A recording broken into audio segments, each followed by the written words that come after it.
Welcome to Venezuela. Thank you so much. Mr. Felix Ramon Plasencia Gonzalez, previously Venezuela's Minister of Tourism and Foreign Trade, was appointed ambassador to China on October 25th, 2020, to arrive in Beijing in the midst of the global pandemic. What was his personal experience of the epidemic and prevention measures taken in China? What does he think of the Chinese government's role in combating COVID-19 and reviving its economy? Welcome to this episode of Face to Face.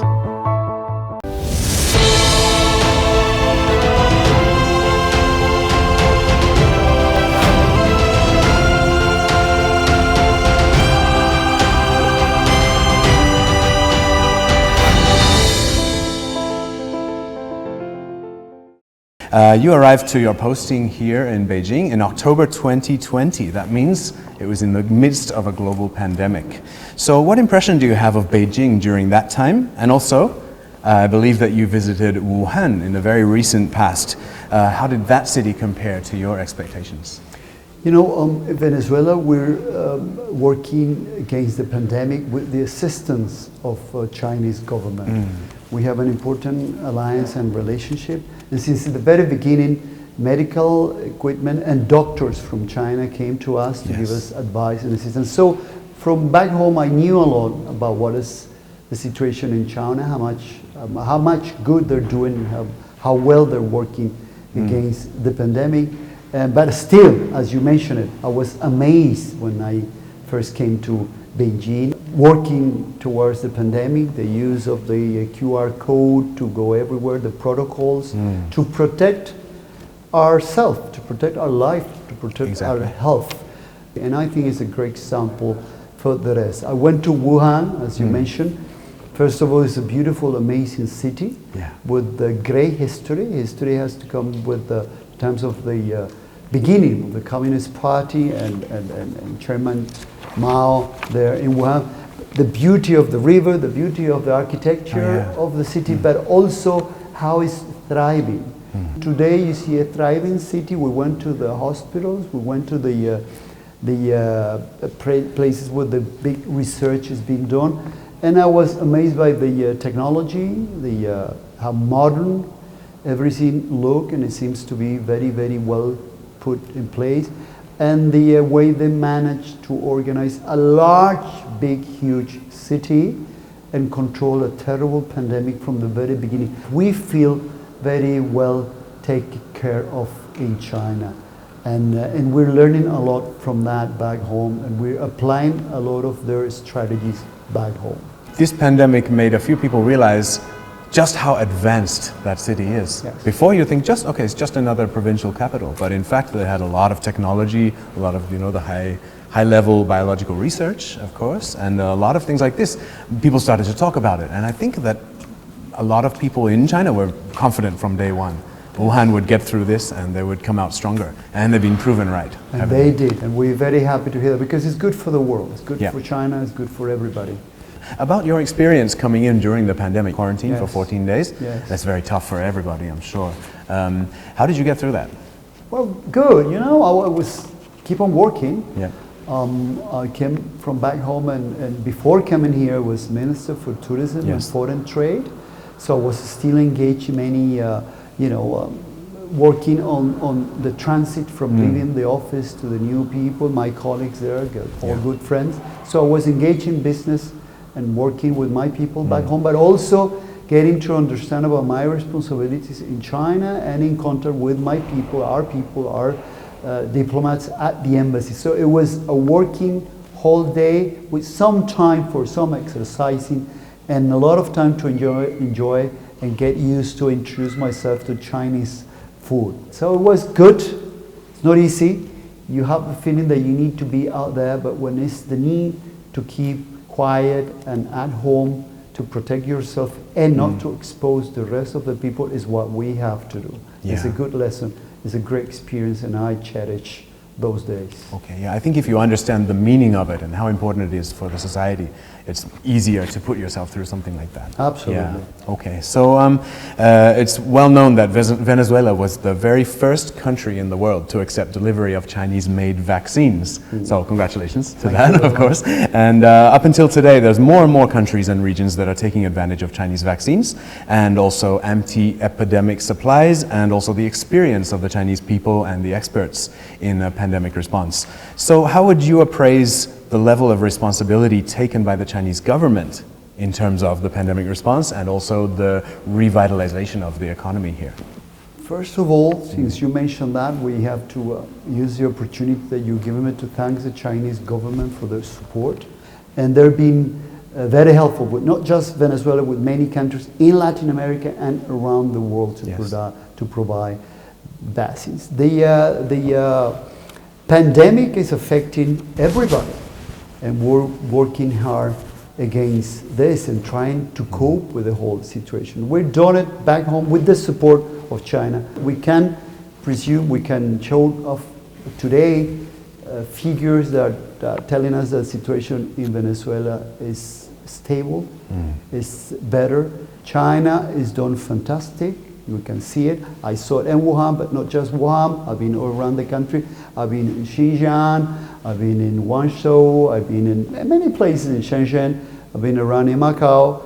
Everywhere you go, the protocols are fully applied, and we should take the chance to, first of all, acknowledge that, and then learn a lot from the whole, because it's not a little thing to cope with such a terrible situation in a country as big as almost 10 million kilometers and 1.4 billion people. And they've done it with technology, but important and most important, with the commitment of the government and the participation of the people to make it a reality. And that's what we see here. That's what I've been seeing since I arrived in this few 6 to 7 months. Okay, that's wonderful. And also, of course, the economy has come back on track as a result of this. And this is great for the world, isn't it? That we still have some growth. The world is seeing China is still growing. The numbers, the figures are positive. It's an economy that is growing. And as I said, an economy of 1.4 billion cannot but impact the rest of the world. It's a country that with a large amount of potential for consumption. It needs a lot of products for the society, common products, food stuff. It's a country that produces a lot of elements, whatever products the rest of the world needs. So it's a strong and important presence that push forward for the development of the economy of the whole world. May I ask you personally, have you benefited from a vaccine yet? Yes, I had the 2 shots. Good. How did you feel about it? I don't even notice that I got the shot. I was very happy. I was always relaxed, confident. And we had to do it as an example, but also because we care, because we want to be careful with the rest. And just, I mean, and my colleagues here, they all went well, all was happy, and we are confident that it's working properly. Great. And China is helping the world. It's an amazing program, isn't it? With all such huge production quantity. It's an amazing program. We're not just taking care of their people, which is their main responsibility, but also their international responsibility with the rest of the people. Yeah, that's right.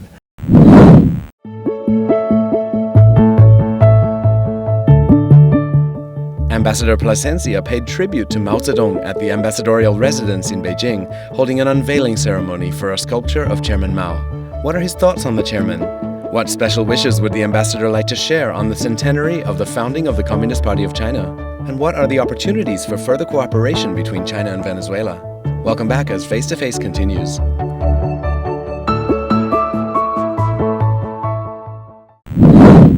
Okay, so actually you've also made a very deep impression on the Chinese people since in the very short time that you've been here. And this is through your warmth and sincerity by holding a ceremony here, at the ambassadorial residence with a statue of Chairman Mao, paying respects to the chairman. And at that time you indicated that you would plan for this gift to be displayed in the presidential palace in the office of President Maduro, I believe.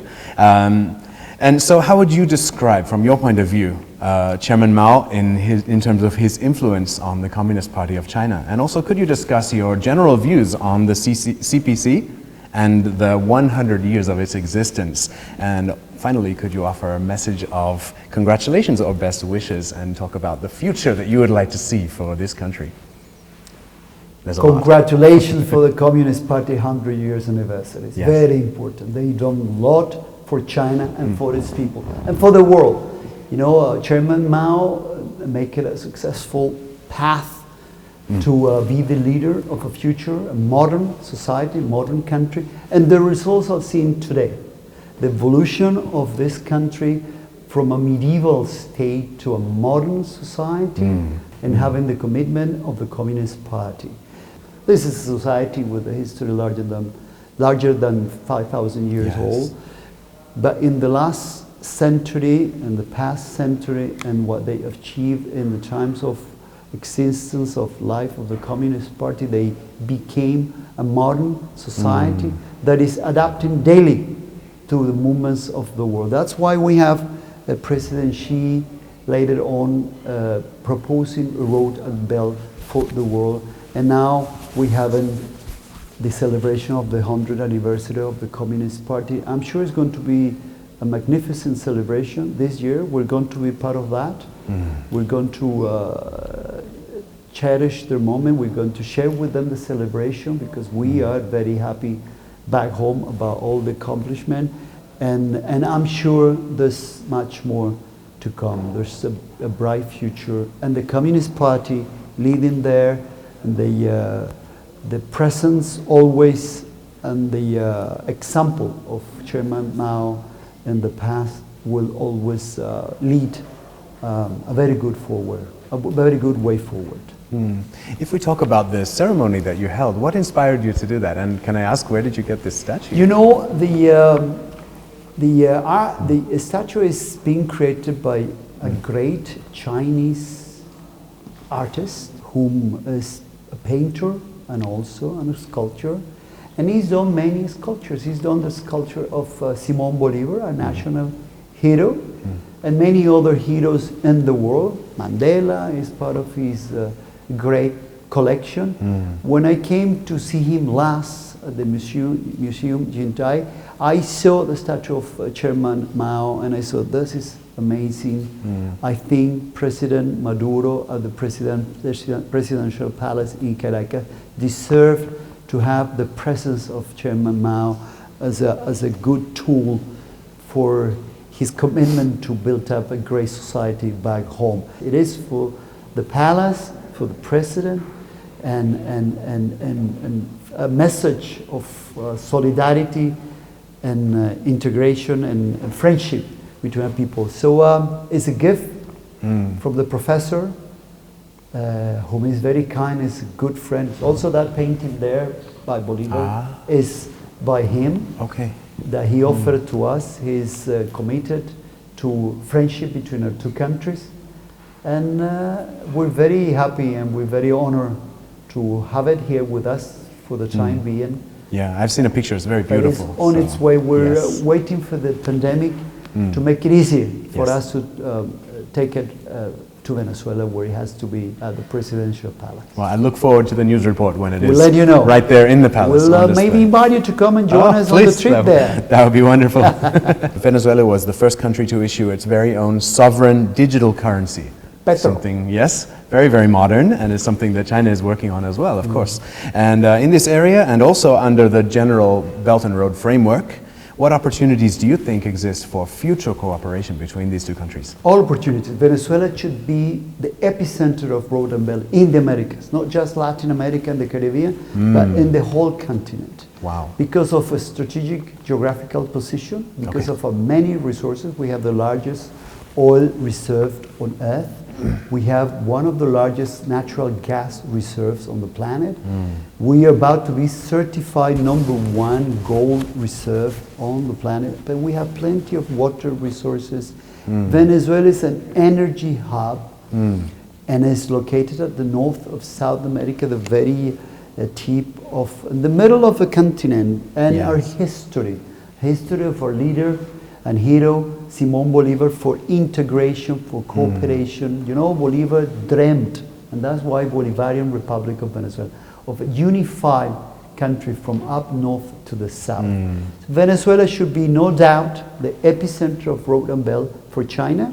Our resources, our geographical strategic position, our loyalty to principles of support of international and multilateralism that we share with China, the protection of the international law, the protection of the United Nations chapter, and our commitment to win-win and to strengthen integration among different nations. So I think there's lots within Road and Belt, not just about energy, which is very important, but also agriculture. Venezuela is a vast land with rich soil and all water resources. Hydroelectricity is very important in Venezuela.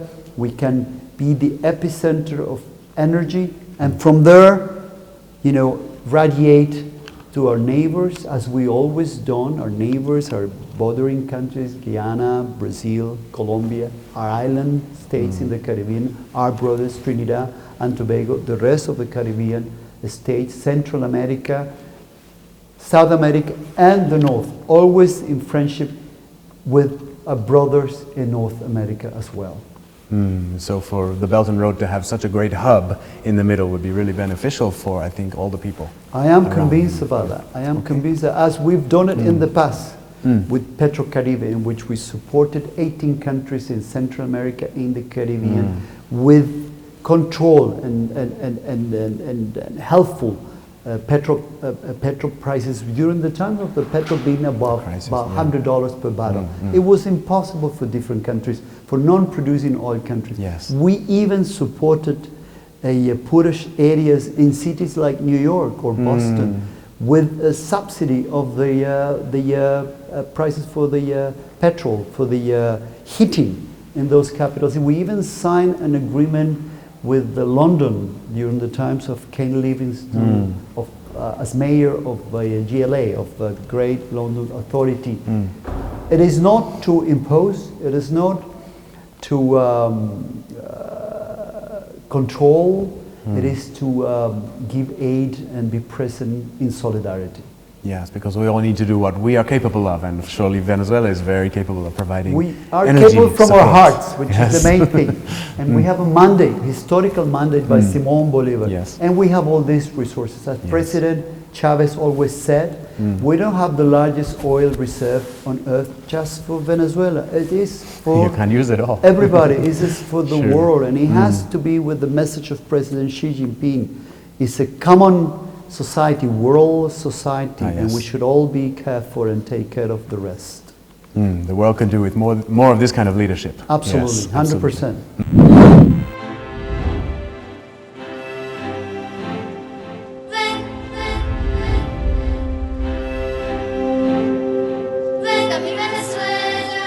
Bordered by Guyana in the east, Brazil in the south, and Colombia in the west, Venezuela is a dazzling pearl on the southern shores of the Caribbean Sea. Vast oil deposits, as well as an abundance of orchids, have come to define this country, as well as spectacular waterfalls, including the highest fall on earth, the famous tourist attraction known as the Angel Falls. Having served as Venezuela's Minister of Tourism, which attractions does Ambassador Plasencia most highly recommend? Let's find out.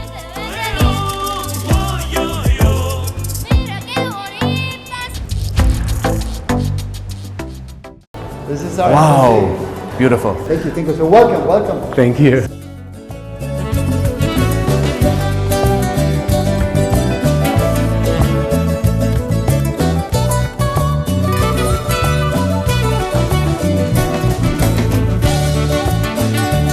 The hero, Simón Bolívar, the national hero, is everywhere. He's very important, he's very present for us in Venezuela in history and politics. Our relationship with China is very important. Yes. I'm sure you're very much aware, since the time of President Chavez with President Xi, and nowadays with President Maduro and President Xi. China is a large country. China is 10 times our size and is 40 times our population. So a small country like ours can really provide a lot of energy resources needed in countries, not just China, but like China and around the world. And it's part of our interest as a historical relationship.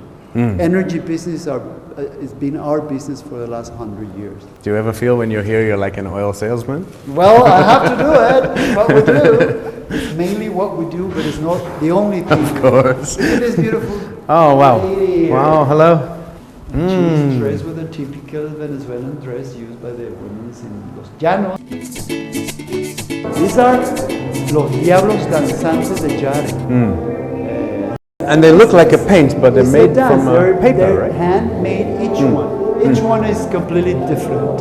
You see the dress they use in red? Yeah. So these guys are dancing. They're dancing to the El Cuerpo de Cristo. So it's an approach to a Christian Catholic celebration, the Corpus Christi, with the African and local American influence, and it's been acknowledged by UNESCO's World Heritage. We're very proud of this. Even though they're using evil faces, is to go against evil. Okay. We're with the church, we're with God, we're against evil. So It sounds a bit like the Chinese tradition of making noise to scare the it is ghosts. a bit, and I relate it to the Chinese dragons. The It's dragons? our dragons. Oh, okay. It has to be with that, and it's noisy. You use all these maracas. Ah, yeah? Make some noise? Makes noise all the time. Nowadays, contemporary leader, Yes. Hugo Chavez, he is the man who really built up the important strategic alliance with China. So this is much later that this room was chosen to commemorate Yes. Hugo Chavez. Yeah, I see absolutely. this. And the painting is Yeah. done by a Chinese painter whom we like a lot. So I would like to ask you, which places in Venezuela would you recommend that I visit with my Chinese friends? We'll take you there. You know, Okay. the whole country is beautiful because it is part of the Caribbean. We have Caribbean islands, archipelagos, wild, beautiful. We have a beautiful archipelago called Los Roques, it's 320 k's, coralline reef, with 20 bigger islands. It's a beautiful mission. It's a national park in which we protect the flora and the fauna. It's a place which we would like to take you. You have to go. And it's half an hour flight from Caracas. Okay. We also, I think you should also come with us to the south of the country, the Amazon rainforest, the Venezuelan Amazon rainforest. Canaima is a national park where there you have this flat top mountains called Tepuyes, and where there comes the waterfalls. And there's the largest waterfall on earth, Oh, I heard about it, yes. historically as Angel Fall. I think it's the best, but we can also go to the Andes Mountains and see the Snow Scrape Mountains. There's a beautiful cable car that will take us to a very high peak, about 5,000 point something, about sea level high peak with snow, beautiful, you love it. And then the llanos, the savanna, the cattle ranching area, where there's the Orinoco River and the Arauca River, a beautiful area with culture, music that we share with Colombia, as we share the Amazon with Brazil and Guyana, and the Caribbean, that's part that integrates us even to up north. It's a very open and diverse country. In Caracas, it's a city about 1,000 about sea level, surrounded by beautiful mountains in a green, always green valley with special, unique weather. It's mainly spring all year round. And it's half an hour drive to the Caribbean Sea. Surrounded by this mountain, there's also a national park. I call it the Trinity. The Trinity of Caracas in the valley, the Green Mountains, and the Caribbean Sea. The whole thing together is part of what Caracas is. It's also history in Caracas. It is where Simón Bolívar was born, and it is where Simón Bolívar first defied the Spanish Empire in 1810, and the heroes before him. And it's from there that he started his campaign to free all the Americans. 200 years after Simón Bolívar, it was Comandante Hugo Chavez that tried to create this new path of a Bolivarian republic for the dignification and the dignity of the life of the people. And from there is example of integration, solidarity, and friendship with the Americas, with Africa, with Asia, and with the Pacific and Europe as well.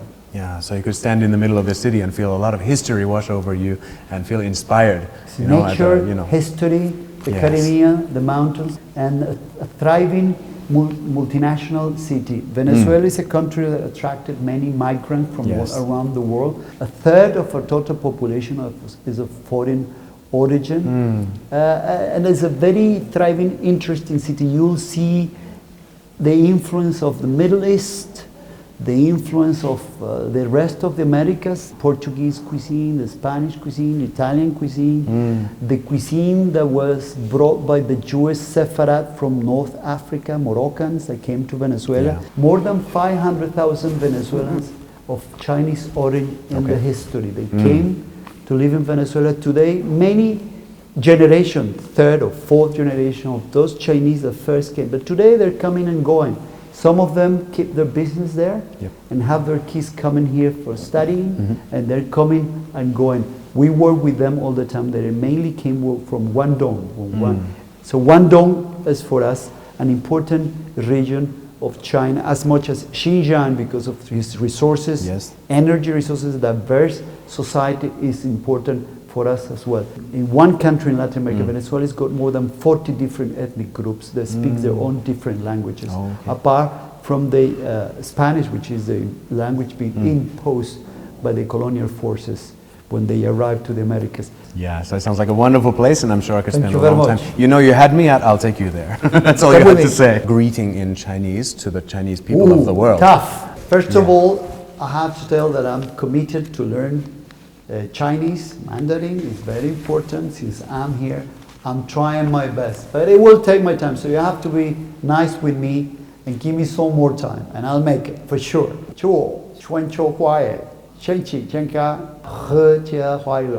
我爱你中国，我爱你们。 Wow. Wow. I'm trying. It's beautiful. You'll be my teacher? Yeah, for sure. You'll be my teacher? Yeah, we can go, keep on with that. Thank you very much for being with us today. And you cannot go without joining me on a Venezuelan meal. Oh, that sounds amazing. Prepared for you. I was even myself cooking a little bit. Oh, thank you so much. So if there's something that went wrong, it might have been my hands. I'll enjoy it anyway.